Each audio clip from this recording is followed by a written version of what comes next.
berada di atas pegunungan di ketinggian kurang lebih 100 meter dari pemukiman dan dikelilingi pohon besar. Terdapat sebuah makam yang sangat berpengaruh terhadap keislaman di Bumi Wali, sebutan Kabupaten Tuban. Makam tersebut adalah makam Sayyid Abdullah atau biasa dikenal Mbah Sumber Banyu atau disebut juga Mbah Abdullah Sendang Cokro. Tepatnya berada di atas pegunungan Desa Meliwang, Kecamatan Keret, Kabupaten Tuban. Diyakini makam tersebut merupakan salah satu penyiar agama Islam atau waliullah sebelum era Wali Songo. Meskipun tidak ada yang tahu sejarah asal-usul dan bagaimana cara berdakwahnya, namun dari cerita turun-menurun di Desa Meliwang, Sayyid Abdullah adalah seorang pendatang. Ia berasal dari bangsa Arab yang datang ke tanah Jawa dengan mengemban misi menyiarkan agama Islam di Nusantara. Makam yang mulai ramai didatangi para peziarah dari berbagai daerah ini masih menyimpan banyak sekali misteri yang masih belum terungkap. Termasuk siapakah Sayyid Abdullah, kapan beliau datang, dan kemudian apa peran perjuangannya. Banyak tokoh yang menyebutkan bahwa Mbah Sayyid Abdullah datang ke bumi Nusantara jauh sebelum era Wali Songo. Salah satu tokoh tersebut adalah Gus Ali dari Sidoarjo. Semuanya masih serba kemungkinan, sebab tidak ada data dan sumber yang pasti dalam mengkaji sejarah Sayyid Abdullah. Oleh sebab itu, Pak A juga mencoba memberi kemungkinan-kemungkinan dari berbagai informasi.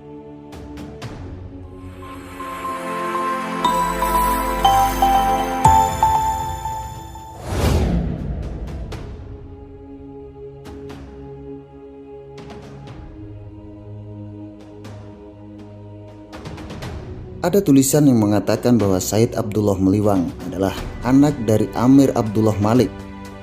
Dalam referensinya, tulisan tersebut merujuk dari buku Tuban Bumi Wali dan Tarikh Wali Tuban karya M. Nawawi Amir.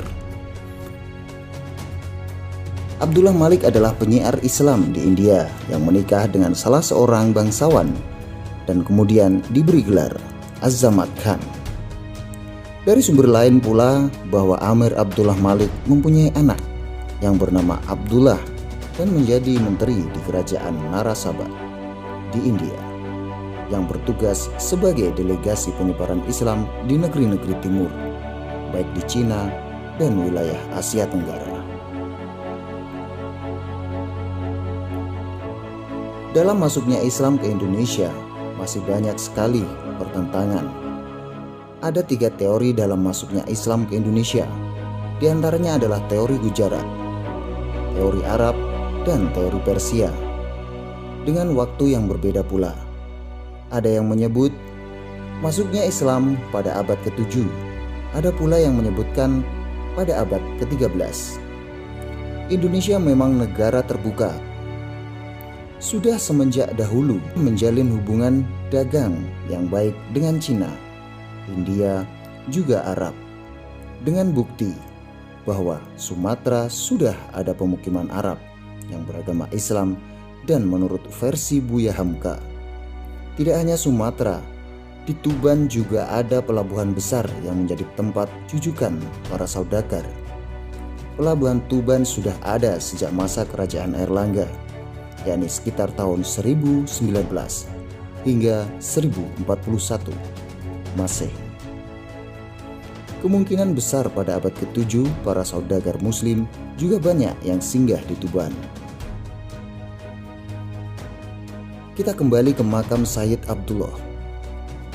Di area makam yang luasnya sekitar 1 hektar tersebut, terdapat satu makam lagi, yakni sahabat Sayyid Abdullah yang bernama Syekh Sayyid Abdurrahman. Dari cerita turun-temurun di Desa Meliwang ini, dulunya adalah hutan belantara yang penuh dengan pepohonan besar. Hingga Sayyid Abdullah datang ke tanah Jawa dan mengislamkan masyarakat Jawa. Sayyid Abdullah memilih tinggal di gunung bersama sahabatnya hingga wafat dan dimakamkan di gunung tersebut, lebih tepatnya bukit. Selain itu, di Desa Meliwang ada sebuah mitos di mana rumah tidak boleh menghadap ke utara.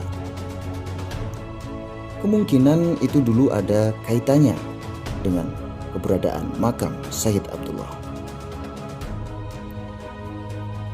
Namun larangan atau pantangan yang ada di desa tersebut, entah itu dari Sayyid Abdullah atau tidak, masih tidak ada yang mengetahuinya. Yang pasti, apabila rumah warga menghadap ke utara, sama halnya dengan menghadap ke makam Sayyid Abdullah. Sehingga itu menjadi sebuah pantangan. Hingga saat ini, larangan atau pantangan tersebut masih ada yang menerapkannya di desa tersebut. Selain rumah tak boleh menghadap ke utara, masih terdapat 6 pantangan yang dipegang teguh oleh warga Meliwang. Hal ini dikarenakan selain mitos yang berkembang di masyarakat, desa yang kebanyakan warga bekerja di sektor non-formal tersebut juga dikarenakan menurut ilmu ilmiah, letak geografis Meliwang mempunyai kemiringan 45 derajat di paling ujung utara. Dan ini sangat tidak memungkinkan apabila rumah menghadap ke utara atau menghadap ke puncak bukit. Dari mitos tadi dan menurut ilmu ilmiah, hal tersebut sangat berkaitan.